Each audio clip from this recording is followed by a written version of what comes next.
Usually Barca যখন স্ক্র্যাপি football খেলে and আমরা কোনো রকমে জিতি আমি বেশ নেগেটিভ ফিল করি। আজকে আমি এক ফোঁটা নেগেটিভ ফিল তো করতেছি না। I feel really proud of this team, I feel extremely happy of this victory এবং I feel really relieved of the 3 points. আজকের খেলা নিয়ে শুধু 2টা প্লেয়ারকে নিয়ে কথা বলবো, আর কোনো প্লেয়ারদেরকে ইনফ্যাক্ট 3টা প্লেয়ার নিয়ে কথা বলবো, আর কোনো প্লেয়ার নিয়ে আজকে কথা বলার মতো নাই। বাট আমার কাছে মনে হয় যে এই খেলাটা আসলে ওই যে একটা কথা আছে আর কি যে চ্যাম্পিয়ন্স লাক, মানে আজকের খেলাটা দেখে মনে হচ্ছিল যে অনেক বছর পরে, আমার লাস্ট কবে মনে নাই যে আমাদের লাক এরকমভাবে ফেভার করছে। And yes, we got a lucky win tonight. এই ব্যাপারে যদি কেউ ডিবেট করে সে আজকের খেলা দেখে নাই। এই খেলাতে বার্সেলোনার জেতার আমি খুব বেশি কোনো কারণ দেখি না। আজকের খেলাতে লেগানেজের 1 পয়েন্টও না নিয়ে যাওয়ার আমি কোনো ফুটবলীয় ব্যাখ্যা দিতে পারবো না। সিম্পলি 3টা প্লেয়ারের জন্য আমরা আজকে 3 পয়েন্ট নিয়ে বের হইতে পারছি, and with a direct intervention of some very good luck. So let's talk about not the best of matches but one of the most important matches in the league this season. লেগানেজের ব্যাপারটা এখন এসে আপনি fluke বলতে পারবেন না। যে 2বার 2টা লিডারকে হারাইছে, বার্সেলোনাকে হারাইছে, অ্যাটলেটিকো মাদ্রিদকে হারাইছে, যখন টপ অফ দ্য টেবিলে অ্যাটলেটিকো মাদ্রিদ এবং বার্সেলোনা ছিল। রিয়াল মাদ্রিদকে অলমোস্ট হারাই দিছিল, অ্যান্ড আজকে বার্সেলোনাকেও অলমোস্ট ধরাই দিছিল। সো 4টা টিমের সাথে, মানে 3টা টপ টিমের সাথে অফ লা লিগা এরকম, you can not say it's a fluke. You no longer can say আচ্ছা লেগানেজের সাথে একটা হুদাই টিম না। They definitely have some sort of plan, strategy. একদম বেয়ার বোন, একদম at the core of it is আচ্ছা ঠিক আছে, বড় টিমদের সাথে we have nothing to lose, by পিসে দ্বারা কম্প্যাক্ট একটা শেপ মেনটেন কর, ডিফেন্সে মিডফিল্ডে প্রেশার দে। ইটস নট জাস্ট, আমি অনেকেই দেখতেছি যে অসেসোনার সাথে লেগানেজে কম্পেয়ার করতেছে যে বর্ডালাসের মতো খালি খাড়া করায় দেওয়া 11 জন। না, it was not like that. You could see যে physically Leganes were creating problems for Barcelona. Physically, they created problems for Real Madrid, for Atletico Madrid. A team that creates physically problems for Atletico Madrid is a team that has solid physical presence on the field. এবং across 90 minutes, we could see it. So Leganes প্রথম থেকেই যেটা করছে, using the home atmosphere, যদিও 12,000 মানুষ মাত্র, এই ছোট একটা মাঠে ছোট কিছু ফ্যানদেরকে নিয়ে, ছোট ছোট কিছু প্লেয়ারদেরকে নিয়ে, মানে স্ট্যাচারের জায়গা থেকে ফিজিক্যালি না, তারা বার্সেলোনাকে কী করছে মিনিট 1 থেকে, যেই টিম চ্যাম্পিয়ন্স লিগের কোয়ার্টার ফাইনালে একটা অপোজিশনকে উড়াই দিছে, যেই টিম লা লিগাতে উঠতেছে, যেই টিম সবাই বলতেছে ওয়ার্ল্ডের বেস্ট টিম, এই টিমের সাথে খেলতে এসে কী বলছে, আচ্ছা ঠিক আছে ভাই, খেলতেছি তো বার্সেলোনার সাথে, we have nothing to lose, let's take the game to them. So initially একটা ফিজিক্যাল প্রেজেন্স, ইনিশিয়ালি একটা হাই প্রেস, ইনিশিয়ালি একটা positive vibe and mentality, and first হাফে এইটা লেগানেস করতে পারছে ডাউন টু, আমি বলবো না bad decision, but a decision of Flick that didn't work out is playing Eric Garcia and Fermin Lopez at the same time. মিডফিল্ডটা অনেক বেশি স্টেশনারি ছিল, মিডফিল্ডের মধ্যে কোনো রকম ওরকম লাইফই ছিল না। সো যার কারণে ফার্স্ট হাফে পেদ্রি অনেক স্ট্রাগল করছে টু ফাইন্ড কম্প্যাট্রিয়েটস। মানে প্রত্যেকটা ডিভিশন কিন্তু প্রত্যেকটা এক একটা টিম, ডিফেন্স একটা টিম, মিডফিল্ড একটা টিম, ফরওয়ার্ড একটা টিম। পেদ্রির টিমে কেউ ছিল না আজকে ফার্স্ট হাফে, অ্যান্ড সেকেন্ড হাফে Pedri was tired. Pedri needs ভাই সিরিয়াস রেস্ট, ওই পয়েন্টটাতে আসতেছি। বাট ফার্স্ট হাফে Pedri had no one to play with. Eric Garcia এবং ফার্মিনের যে পজিশনিং ইন্টারচেঞ্জ, এটা ওয়ার্ক করতেছিল না। পেদ্রি এবং ফার্মিনের যে একটা পজিশনাল ইন্টারচেঞ্জ হওয়ার কথার কথা যদি এখানে অলমো খেলতো, ওই জায়গাটা হচ্ছিল না। Fermin was and bad, but ওই সিনক্রোনাইজেশনটা হচ্ছিল না। And Eric Garcia was of the pace, clearly of the pace. Ball movement এবং অফ দ্য বল মুভমেন্ট দুইটাই not up to the mark ছিল। সো অ্যান্ড এটার মোস্ট অবভিয়াস কনক্লুশন হচ্ছে second হাফেই Frenkie ডিয়ংকে নামায় দেওয়া। And now I have to start talking about the 3 players that I was mentioning, starting of with Frenkie de Jong. Real Madrid বলছি না, বার্সেলোনাতে Frenkie ডিয়ংয়ের বর্তমান পরিস্থিতিতে প্রয়োজন কতটুকু, এটা যদি আপনাকে কেউ জিজ্ঞেস করে, রিয়াল মাদ্রিদ, লিভারপুল, আর্সেনাল, যে কোনো ক্লাবের ফ্যান যদি আপনাকে জিজ্ঞেস করে যে why you guys need Frenkie de Jong in your team, Olmo আছে, পেদ্রি আছে, গাভি আছে, ফার্মিন আছে, পাওলো তোরে আছে, অনেক কিছু আছে, কাসাডো আছে। Just show him the second half.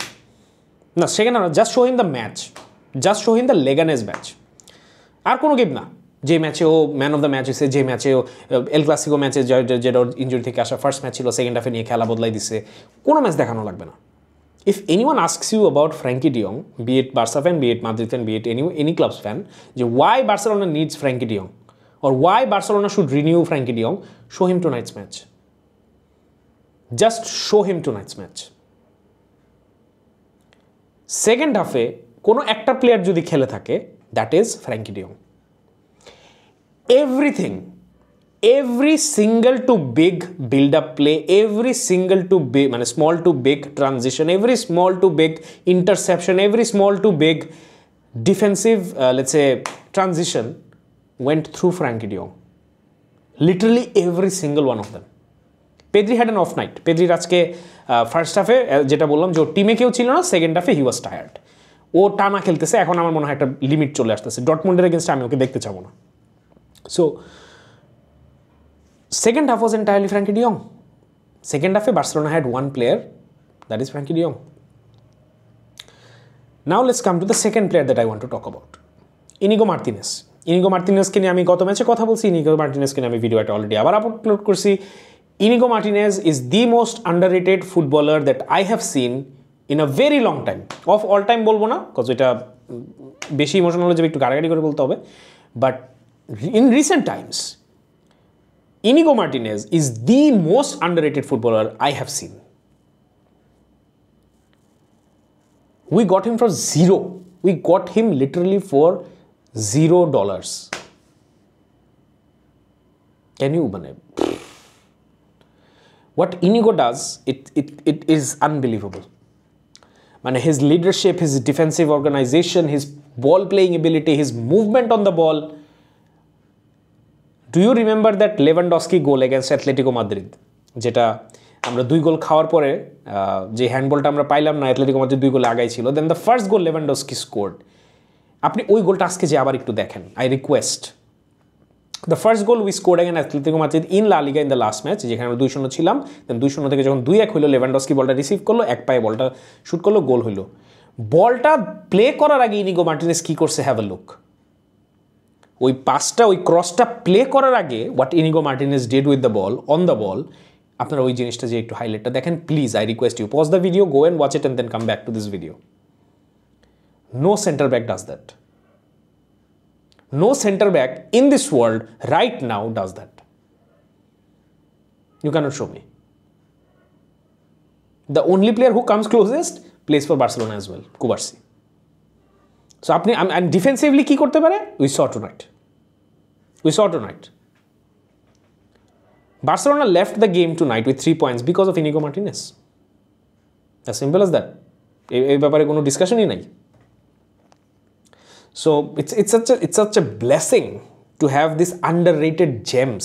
কে জানতো কাসাডো এরকম ভাবে সিজন শুরু করবে? কে জানতো ইনিগো মার্টিনেজ পৃথিবীর one of the best centre backs এর মতো খেলা শুরু করবে? কে জানতো রাফিনিয়া ব্যালন ডিওর পজিশনের লেভেলের খেলা দিবে? কে জানতো লামিন এত ডিসাইসিভ হবে গেম আফটার গেম? কেউ জানতো না। কে জানতো লেভানডস্কি 34 বছর বয়সে 40টা গোল দিবে? I don't know. The stars are falling in place. They are aligning for us. And lastly, for me, according to me, যে আজকের man of the match Szczesny. আমি শেজনির প্রেমে পড়ে গেছি। কেন? গোল বাঁচাইছে আজকে? না, ওইটার জন্য না। He is a goalkeeper, he is one of the best goalkeepers in the world of my generation, ছিল রিটায়ারমেন্টের আগেও। সো ও এরকম কিছু শর্ট স্টপ করবে, আমি এটা মেনেই নিছি। যেরকম মিরাক্লাস কিছু শর্ট সেভ করবে কুইক রিফ্লেক্সে, আমি মেনেই নিছি। ওইটা নিয়ে আমি বদারই না, ওইটা নিয়ে আমি ওরা প্রেজই করুম না, দরকারই নাই। আমাদের বাঁচাইছে, 3 পয়েন্ট দিয়েছে, ওটা নিয়ে প্রেজই করুম না, দরকারই নেই। কী নিয়ে প্রেস করবো জানেন? এটা আমি আরেকদিনের আগে বলছি।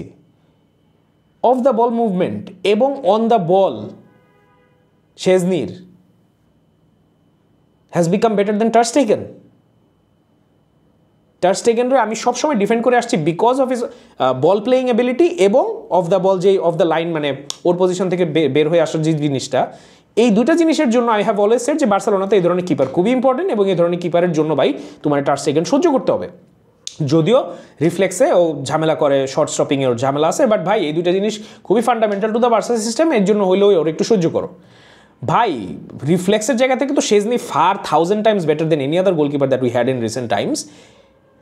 বল প্লেয়িং অ্যান্ড লাইন থেকে উঠে আসা অলরেডি টার সেকেন্ড থেকে Szczesny is better and that doesn't make any sense মানে এটা হওয়ার কোনো কারণই নাই it's a retired footballer who had a kidney stone removed কয়েকদিন আগে যেটা নিয়ে ও খেলছে হালায় বিড়ি খায় নাকি হঠাৎ করে এসে রিটায়ারমেন্ট থেকে ব্যাক করে টার স্টেগেন যে মানে একটা ফেজ গেছে যখন কনসিডার করা হয়তো যে নোয়ারে একটু বসায় এখন টার স্টেগেনটা খেলানো উচিত we are talking about that kind of a goalkeeper that level of a goalkeeper এখন আমরা ভুলে গেছি খালি ব্লান্ডার্সগুলো দেখি but no there was a season there was a time 2-3 সিজনে একটা ফেজ গেছে যখন Ter Stegen was in fact considered one of the best goalkeepers in the world if not the best নোয়ারের সাথে যদি তোমার কম্প্যারিজন করে বলতে হয় যে নোয়ারে বসায় দাও তাহলে I would say at one given time he was the best goalkeeper in the world so Szczesny just আসছে দাওয়াতে মানে নট ইভেন বাড়ির ছেলে এলাকার ছেলে আসছে দাওয়াতে বাইরের থেকে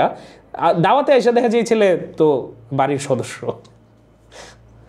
অদ্ভুত ব্যাপারটা but Szczesny show tonight is অদ্ভুত অ্যান্ড এই তিনটা প্লেয়ার বাদে Szczesny de Jong and Inigo Martinez আমার আজকে আসলে কোনো প্লেয়ারকে নিয়ে কথা বলার মতো ইচ্ছা নাই রাফিনিয়া ট্রাই করছে লেভানডস্কি বাজে ছিল লামিন ইয়ামাল আজকে বাজে ছিল পেদ্রি আজকে couldn't be his regular self and I think the players are tired এটা নিয়ে আসলে ওভার ক্রিটিসাইজ করার মতো কিছু নাই পেদ্রির টায়ার্ডনেসটা সেকেন্ড হাফে খুব ভিজিবল ছিল এবং এটা আমাকে একটু প্যারা দিতেছে বালদের ইঞ্জুরিটা I just hope is nothing serious other than that I think and lastly I would just finish off this video ফার্মিনের গোল মিসটা আমি নিতেই পারি নাই নট বিকজ আমরা একটা গোল মিস করছি বাট আমি ESPN-এ খেলাটা দেখতেছিলাম অ্যান্ড ওইখানে the commentator said Diego Armando Fermin Lopez That's what the commentator said. So, ওই গোলটা হলে I think it would have been a contender for one of the goals of the season. So, unfortunate, really unfortunate. Farmin deserved it. আর একটু comfortable হয়তো খেলাটা গোলটা হয়ে গেলে but all in all ভাই we need to take these wins. We need to take these games in a long season যেখানে আমাদের 1 কোটি ম্যাচ খেলা লাগতেছে 1 কোটি কম্পিটিশন অ্যান্ড প্রত্যেকটা কম্পিটিশনে উই আর দ্য ফেভারিটস প্রত্যেকটা কম্পিটিশনে we are leading the chart প্রত্যেকটা কম্পিটিশনে every single team wants to beat us ওই রকম একটা সিচুয়েশনে এসে এরকম একটা result is nothing to be upset about is nothing to be disappointed of but hopefully against Dortmund crucial কিছু প্লেয়ার একটু রেস্ট পাক এবং we at least win or draw that match nothing dramatic that would be more than enough and happily at the end of everything we will say Visca el Barça. See you in the next video.